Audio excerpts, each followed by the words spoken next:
Hello everyone, మనం basic of stock market for beginners అనే concept తోటి వీడియోస్ అయితే చేయడం జరుగుతుంది. మనం ఐపీఓలో అప్లై చేసుకుంటే మనం ప్రాఫిట్ ఉంటామో లాస్ ఉంటామనే ఇన్ఫర్మేషన్ అయితే వీడియోలో మనం తెలుసుకుందాం. ఎవరైతే అప్లై చేసుకోవాలి, అసలు ఐపీఓలో అప్లై చేస్తే ఎంత ప్రాఫిట్ ఉంటుందని చెప్పేసి మనం ప్రీవియస్ వీడియోలో కూడా మనం ఎక్స్ప్లెయిన్ చేయడం అనేది అది పార్ట్ 1. ఇది పార్ట్ 2 కింద మాత్రం చూస్తాం. ఎవరైతే పార్ట్ 1 వీడియోలో మీరు చూడలేదు దాన్ని ఒకసారి విజిట్ అయితే చేయండి. ఆ వీడియో చూసిన తర్వాత ఈ వీడియోని మాత్రం కంటిన్యూ అయితే చేయండి. ఇక్కడ మనమైతే మనం ఐపీఓ అప్లై చేస్తే మనకి ఎంత పర్సెంట్ ప్రాఫిట్ వస్తుంది, లేకపోతే ఎంత పర్సెంట్ లాస్ అయితే అవడం జరుగుతుందని ఫుల్ ఇన్ఫర్మేషన్ అయితే వీడియోలో మనం తెలుసుకుంటాం. ఎవరైతే ఐపీఓలో అప్లై చేస్తారో వాళ్ళైతే ఈ వీడియో అయితే తప్పకుండా చూడండి.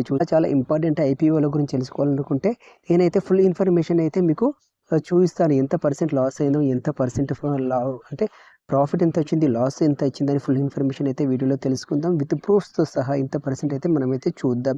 అందుగురించనే మీరు వీడియో అయితే ఇక్కడ స్కిప్ చేయకుండా అయితే ఫుల్ వీడియో అయితే చూడండి. ఇంకోటి ఏంటంటే ఫస్ట్ మనం మెయిన్ ఒకటి ఎస్ఎంఈ ఐపీఓ, తర్వాత మెయిన్ బోర్డ్ ఐపీఓ అని రెండు అయితే ఉంటుంది.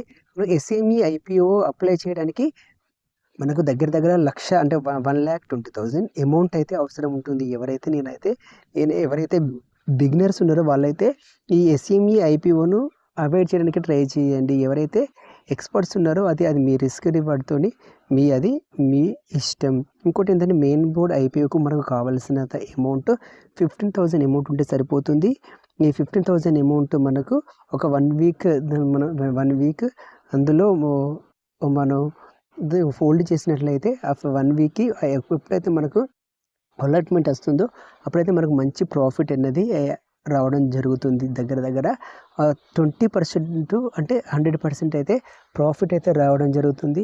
మీరు అందుగురించనే ప్రతి ఒక్కరు కూడా ఐపీఓను అప్లై చేస్తూనే ఉండండి. ఏదైతే మీరు మెయిన్గా చేయాల్సింది ఏంటంటే ఐపీఓ అప్లై చేస్తే లాస్ట్ డే మాత్రం, నా ఒపీనియన్ అది, మీ రిస్క్, అది మీ ఇష్టం. అది ఎవరికైతే లాస్ట్ డే మాత్రం ఐపీఓలో అప్లై చేయండి. ఎందుకంటే సబ్స్క్రిప్షన్స్ ఎంత ఉండరు అని చెప్పేసి అక్కడ క్లియర్గా కనపడుతుంది.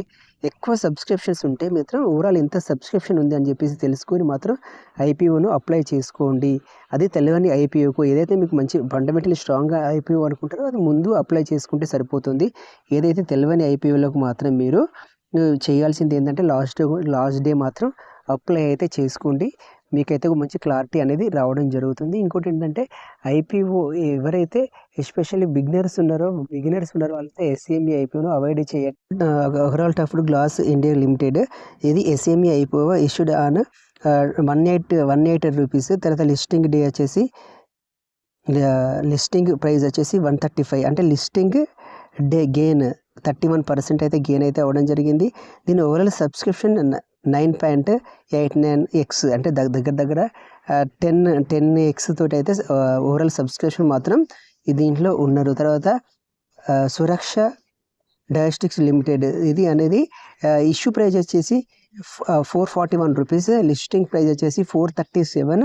ఇక్కడ -5.39% అయితే లాస్ అయితే ఇవ్వడం జరిగింది. దీనిలో ఓవరాల్ సబ్స్క్రిప్షన్స్ అయితే 1.26x. అంటే ఎవరైతే సబ్స్క్రిప్షన్ తక్కువగా ఉంటే వాళ్ళు మైనస్ వెళ్ళడానికి మాత్రం ఛాన్స్ చేస్తుంది. అందు గురించి అనేది ఎప్పుడైతే సబ్స్క్రిప్షన్ తక్కువ ఉంటే దానిలో ఎవరైతే మనలాంటి అంటే రిటైల్ ఇన్వెస్ట్మెంట్ దాంట్లో ఇన్వెస్ట్ చేయకపోవడమే బెటర్. ఎవరైతే వాళ్ళ సబ్స్క్రిప్షన్ ఎక్కువ ఉంటే ఆటోమేటిక్గా మీరు గెయిన్ అయితే అవ్వడం జరుగుతుంది. అందుగురించి మీరు వెయిట్ చేసి లాస్ట్ డే మాత్రం అప్లై చేసుకోవడానికి ట్రై చేయండి. సబ్స్క్రిప్షన్ ఎక్కువ ఉంటే మీకు అలాట్మెంట్ అయినా కాకపోయినా ఎందుకంటే లాస్ అయితే అవ్వద్దు కదా మనం ఇన్వెస్ట్మెంట్ చేస్తే. తర్వాత నెక్స్ట్ వచ్చేసి గణేష్ ఇన్ఫ్రా వరల్డ్ లిమిటెడ్, ఇది వచ్చేసి ఇష్యూ ప్రైస్ వచ్చేసి 83, లిస్టింగ్ ప్రైస్ వచ్చేసి 157.70, లిస్టింగ్ డే గెయిన్ 19.46. అంటే దగ్గర 100% రిటర్న్ అయితే ఇవ్వడం జరిగింది.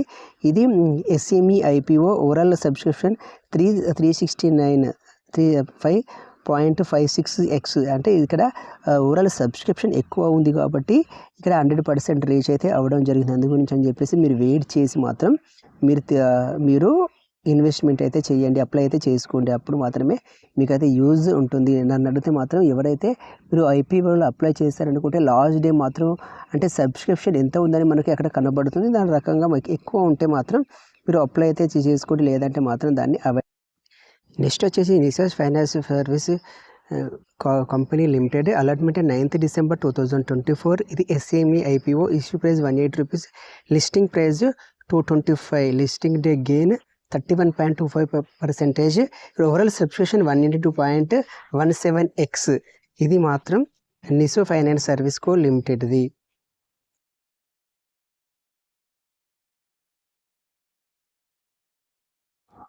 నెక్స్ట్ అయిపోయి విమర్లాండ్ tyre manufacturing limited. Allotment 10th December 2024లో అలాట్మెంట్ అయింది. Issue price 95 rupees, listing price 180 rupees, listing day gain 19.47% అయితే రావడం. దగ్గర ఇది కూడా 100% రిటర్న్ అయితే ఇవ్వడం జరిగింది. ఓవరాల్ సబ్స్క్రిప్షన్ 530.59xగా మాత్రం ఇక్కడ సబ్స్క్రిప్షన్ మాత్రం ఉంది. Okay, next Dhanlaxmi crop science limited. ఇది అలాట్మెంట్ ఆన్ 29th December 2024. ఇది SME IPO.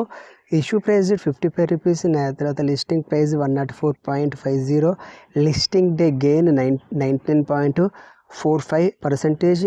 ఓవరాల్ సబ్స్క్రిప్షన్ 555.83%గా మాత్రం ఇదైతే ధనలక్ష్మి క్రాప్ సైన్స్ లిమిటెడ్ మాత్రం మనకైతే IPOగా రావడం జరిగింది. ఓకే, మీరైతే దేంట్లో ఇన్వెస్ట్మెంట్ చేశారు, ఏ IPO అయితే మీకు అలాట్మెంట్ అయింది, దేంట్లో మీకు ఎంత పర్సెంటేజ్ అంటే IPO అలాట్మెంట్ అయితే మీరు పర్సెంటేజ్ అంటే ప్రాఫిట్ వచ్చిన పర్సెంటేజ్ అలాగే ఉంచుకున్నారా, లేదంటే ఎగ్జిట్ అయిపోయారా, లేకపోతే ఎన్ని IPOలు మీకు అలాట్మెంట్ అయినాయి ఇప్పటి వరకు అని చెప్పేసి ఒకసారి కామెంట్ అయితే చేయండి. మీరు అప్కమింగ్ IPOలు ఏదైతే మీరు అప్లై చేసుకుంటున్నారో అనుకుంటారో దాన్ని కూడా ఒకసారి కామెంట్ అయితే చేయండి. ఓకే ఫ్రెండ్స్, మీకు ఇలా IPO గురించి మీకు ఎలాంటి డౌట్ ఉన్నా ఒకసారి కామెంట్ అయితే చేయండి. నేను రిప్లై చేయడానికి అయితే ట్రై చేస్తుంటున్నాను. ఇంకోటి ఏంటంటే మీరైతే మళ్ళీ చెప్తున్నాను, మీరైతే ఇప్పటివరకు ఎన్ని IPOలు అప్లై చేశారు, ఒకసారి ఏ IPOలో అయితే ఒకసారి కామెంట్ అయితే చేయండి.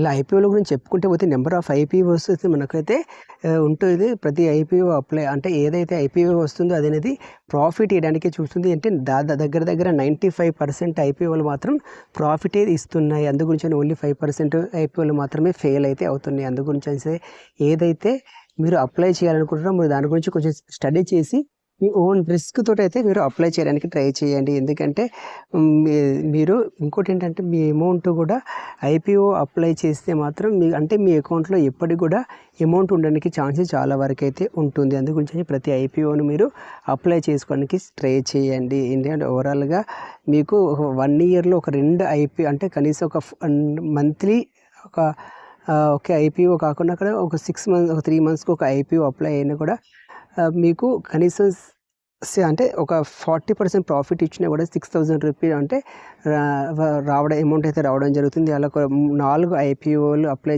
అంటే అలాట్మెంట్ అయితే మాత్రం దగ్గర మీకు 20,000 to 30,000 అమౌంట్ అయితే రావడం జరుగుతుంది. మీ దగ్గర ఒక 60,000 అమౌంట్ మీ దగ్గర మీ అకౌంట్లో ఉన్నట్లయితే.